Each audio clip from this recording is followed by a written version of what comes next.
Doctor Chanchalkar, assistant professor, department of history, government arts college, Kota, Rajasthan.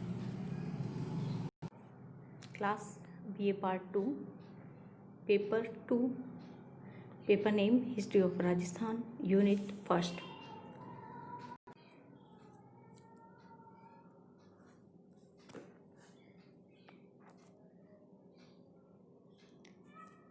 विगत video में आपने पढ़ा था पाषाण काल के प्रारंभ के बारे में कि राजस्थान में किस तरह से पाषाण काल के साक्ष्य प्राप्त होते हैं। अब हम पढ़ते हैं पूर्व पाषाण काल के बारे में।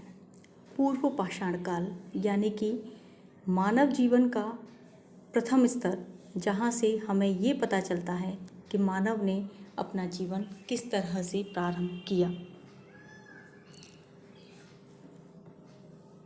इस काल का समय है 5 लाख वर्ष पूर्व से 50,000 वर्ष पूर्व तक। इस काल की प्रमुख विशेषता है कि पत्थर के बड़े और बेडौल औजार थे। ये कह सकते हैं कि पत्थरों को अपनी सुविधा और आवश्यकता के अनुसार मानव ने तोड़ फोड़ कर उन्हें औजार के रूप में प्रयोग किया था।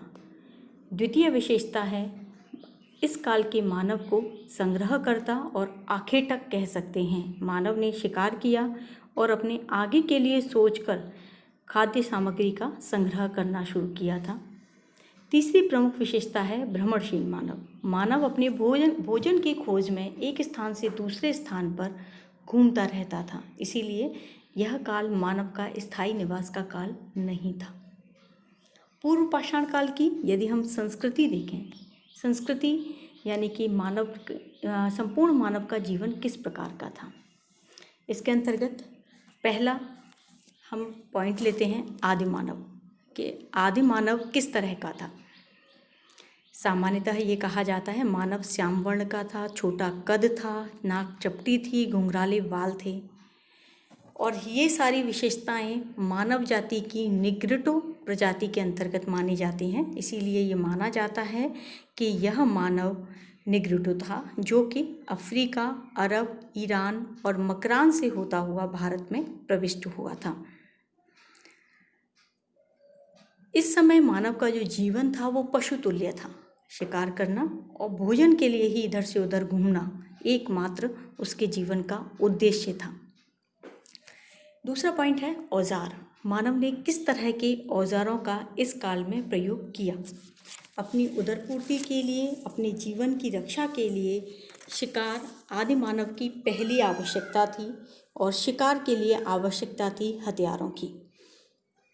अतः मानव ने हथियारों का आविष्कार किया। डॉक्टर गोपीनाथ शर्मा का मत है कि मानव कोटि के इन प्राणियों ने जो सबसे महत्वपूर्ण कार्य किया वह था लकड़ी, हड्डियों और पत्थरों के अस्त्र शस्त्र बनाना। छोटे और निर्बल पशुओं को तो वह वृक्षों की शाखाओं और लट्ठों से शिकार कर लेता था, लेकिन विशाल और हिंसक पशुओं के शिकार के लिए उसे सुदृढ़ और तीक्ष्ण साधनों की आवश्यकता थी। ऐसी स्थिति में उसे सर्वसुलभ पाषाण उपयुक्त हुआ जो उसे कहीं भी आसानी से प्राप्त था। पत्थरों को विभिन्न आकार प्रकार देखकर उसने अनेक हथियार और उपकरण बनाए। विद्वान मानते हैं कि पाषाण हथियारों का निर्माण पूर्व पाषाण काल की एक क्रांतिकारी घटना है। मानव ने इस काल में क्वार्टजाइट, लैटराइट, कैल्सिडिनो, सैंडस्टोन आदि पत्थरों का प्रयोग किया। उसके द्वारा प्रयोग किए गए प्रमुख उपकरण या औजार इस काल में थे पत्थर से बने हुए भाले, handaxes, scraper, cleaver, blade, disc, core आदि।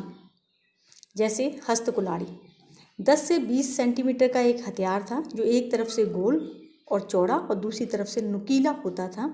इसका प्रयोग कंदमूल फल खोदने, शिकार को काटने और मांस को खींचने के काम में आता था। क्लीवर कुल्हाड़ी की भांति तीखा हथियार था। चॉपर गोल हथियार था जिसकी धार अर्धचंद्राकार होती थी जो दूसरी तरफ से गोल और मोटा होता था। पूर्व पाषाण काल के प्रारंभिक युग के हथियार और उपकरण बड़े, बेडौल और भद्दे थे। धीरे धीरे जब मानव इनका लगातार प्रयोग करने लगा तो ये छोटे और सुडौल बनने लगे। तीसरा पॉइंट इसके अंतर्गत आता है निवास स्थान। मानव ने अपना निवास स्थान कहाँ बनाया? चूँकि मानव ने सबसे पहले अपने आप की सुरक्षा का ध्यान रखा, इसीलिए प्रारंभ में मानव सर्दी, गर्मी, वर्षा, तूफान आदि प्राकृतिक प्रकोपों से और हिंसक वन पशुओं से बचने के लिए सघन जंगलों की ओर गया, लेकिन उसे ये उपयुक्त नहीं लगे। अतः नदियों के कगारों पर, पर्वत की कंदराओं पर को उसने अपने आवास स्थान के रूप में चुना। यहाँ नदियों के कगारों से तात्पर्य है, अनेक बार नदियाँ बहते हुए अपने किनारे छोड़ देती हैं। नदियों के पानी से कट कर पहाड़ों का नीचे का जो भाग है वो कट जाता है और ऊपर का जो भाग है वो एक छत के रूप में, शेल्टर के रूप में ऊपर आ जाता है। तो इन्हीं को हम नदियों के कगार बोलते हैं और इन्हीं का प्रयोग आदि मानव ने अपने निवास स्थान के रूप में किया था। नदियों की कगारों को अपने निवास स्थान के रूप में चुनने का एक कारण मानव का यह भी रहा कि यहाँ वन्य पशु पानी की आवश्यकता के लिए आते थे, अतः उसे शिकार के लिए बहुत अधिक दूर नहीं जाना पड़ता था। चौथा पॉइंट है जीवन निर्वाह। कि मानव ने अपना जीवन निर्वाह किस प्रकार से किया? मानव की इस समय जीवन की सबसे महत्वपूर्ण आवश्यकता थी अस्तित्व की रक्षा और उदरपूर्ति। अब ऐसे में मानव को कृषि का ज्ञान नहीं था। मानव को सिर्फ इतना पता था जो भी वस्तुएं उपलब्ध हैं उन वस्तुओं का प्रयोग उसे अपने भोजन के रूप में करना है। इसीलिए मानव पूरी तरह प्रकृति जीवी था। मानव ने कंद, मूल, फल, आखेट में मारे गए पशुओं के मांस, नदियों, झीलों में पकड़ी गई मछलियों का प्रयोग अपने भोजन के रूप में किया। पशुओं की भांति कच्चा मांस खाता था या कंदमूल फल ही खाता था।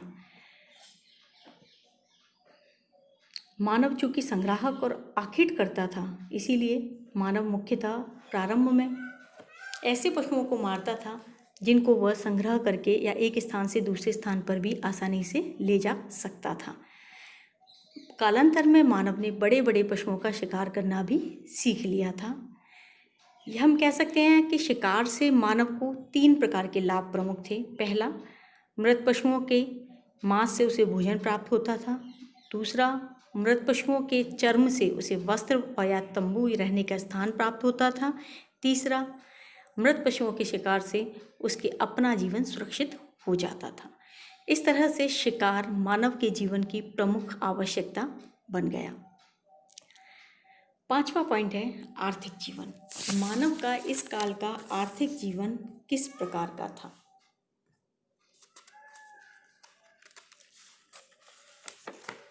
अर्थ मानव के जीवन से जुड़ा हुआ एक महत्वपूर्ण अध्याय है। हम ये तो मानते हैं कि पूर्व पाषाण काल का जो मानव था उसका जीवन साधन और सुविधाओं से के बिना था, लेकिन अपनी आवश्यकताओं की पूर्ति के लिए उसने धीरे धीरे अपने साधनों में वृद्धि करनी शुरू कर दी। जैसे हथियारों और औजारों का प्रयोग पहले वो फेंक कर शिकार करने में करता था, धीरे धीरे उसने धनुष बाण का प्रयोग करना सीख लिया। वृक्षों की शाखाओं, पर्वत की कंदराओं, गुफाओं को छोड़कर उसने तंबू बनाने सीख लिए। चमड़े की खाल से और उसी के धागों का उपयोग कर सींग, हड्डी और हाथी दांत की बनी सुइयों से उसने तंबू तथा अपने पहनने और ओढ़ने के लिए खोल बनाना सीख लिया।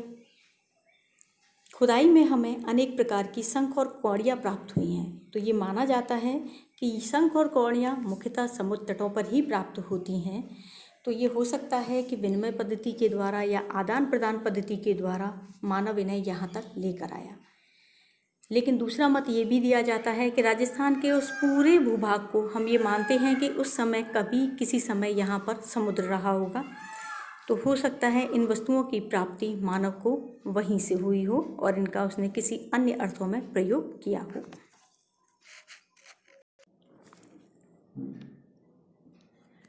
अगला पॉइंट है सामाजिक जीवन। आदि मानव के सामाजिक जीवन का अनुमान हमें कैसे लगता है? आखेट प्रधान जीवन होने के कारण इस काल का मानव घुमक्कड़ था, भोजन और शिकार की खोज में इधर उधर घूमता रहता था। ऐसे में मानव जीवन में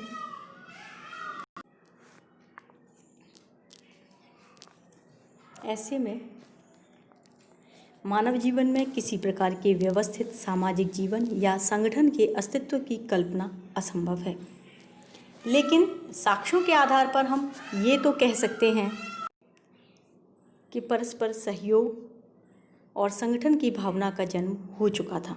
इस युग का आदिमानव समूह बनाकर रहता था। अपने अस्तित्व की रक्षा करना आदिमानव की प्रथम आवश्यकता थी। विशाल और भयंकर पशुओं से स्वयं की रक्षा उनका आखेट एक व्यक्ति के द्वारा संभव नहीं था, अतः अनेक व्यक्तियों के सामूहिक प्रयत्नों और सहयोग की आवश्यकता थी।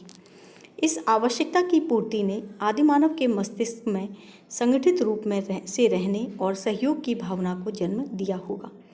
प्राप्त साक्ष्यों से स्पष्ट है कि पूर्व पाषाणकालीन मानव समूह बनाकर रहता था। ये समूह शिकार तथा अन्य खाद्य पदार्थों की खोज में यत्र तत्र भ्रमण करते थे और परस्पर मिलजुल कर ही हिंसक जंगली पशुओं व अन्य प्राकृतिक आपदाओं से रक्षा करते थे। राजस्थान का पूर्व पाषाणकालीन मानव भी इसका अपवाद नहीं है। अनेक साक्ष्यों से ज्ञात होता है कि पूर्व पाषाण काल में राजस्थान के आदिमानव भी समूह बनाकर रहते थे। ये समूह अपनी उदरपूर्ति हेतु शिकार आदि की खोज में भ्रमण करते थे और हिंसक पशुओं से स्वयं की रक्षा करते थे। ये स्पष्ट है कि जब ये समूहों में रहते थे तो इन समूहों का संचालन वयोवृद्ध, अनुभवी, बलवान और बुद्धिमान व्यक्ति के हाथों में रहा होगा, जिसका आदेश टोली के या समूह के अन्य सदस्य मानते थे। लज्जावश अपने गुप्त अंगों को ढकने के लिए वृक्षों के पत्तों, छाल, पशु चर्म का प्रयोग मानव ने शुरू कर दिया। छाल को कमर में लपेटता था और पत्तों की माला बनाकर गले पर लटका लिया करता था, जिससे उसका शरीर ढक जाया करता था।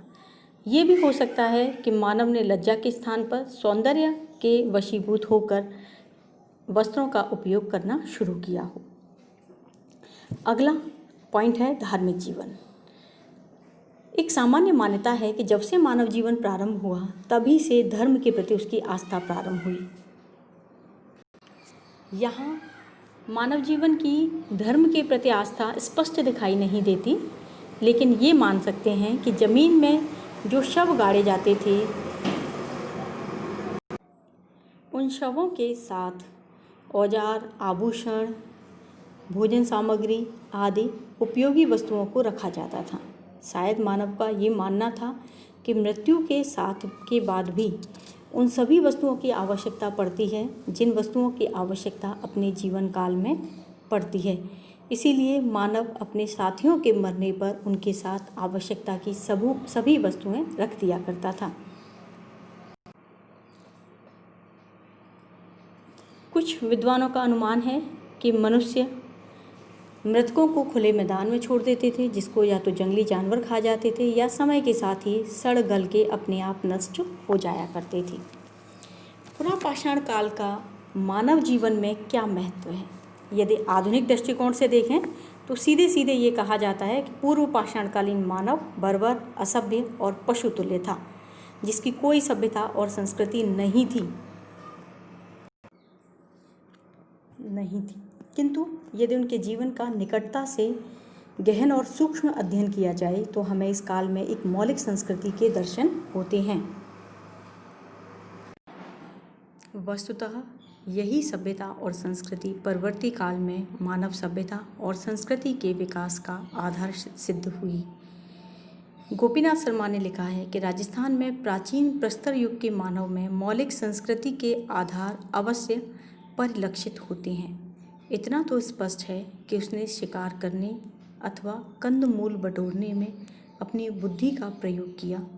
अपनी सुरक्षा के लिए उसके द्वारा शिला कुटीरों का उपयोग इस बात का द्योतक है कि बुद्धि के साथ उसमें विवेक के बीज भी अंकुरित हो गए थे। कौन से पशुओं का शिकार करना, कौन से कंदमूल का सेवन करना, एक स्थान से दूसरे स्थान को क्यों और कैसे जाना है, ये सभी प्रक्रियाएं इसमें बुद्धि बल के प्रमाण हैं। उनका टोलियां बनाकर रहना भी इस ओर हमारा ध्यान आकर्षित करता है कि इनमें एक प्रकार से संगठन बनाने की क्षमता उत्पन्न हो गई थी। राजस्थान में पुरापाषाण युग के मानव की प्रगतियां इस बात के प्रमाण हैं कि राजस्थान के पुरापाषाण काल के मानव आर्थिक व सामाजिक तथा तकनीकी जीवन के प्रारूप के निर्माता थे।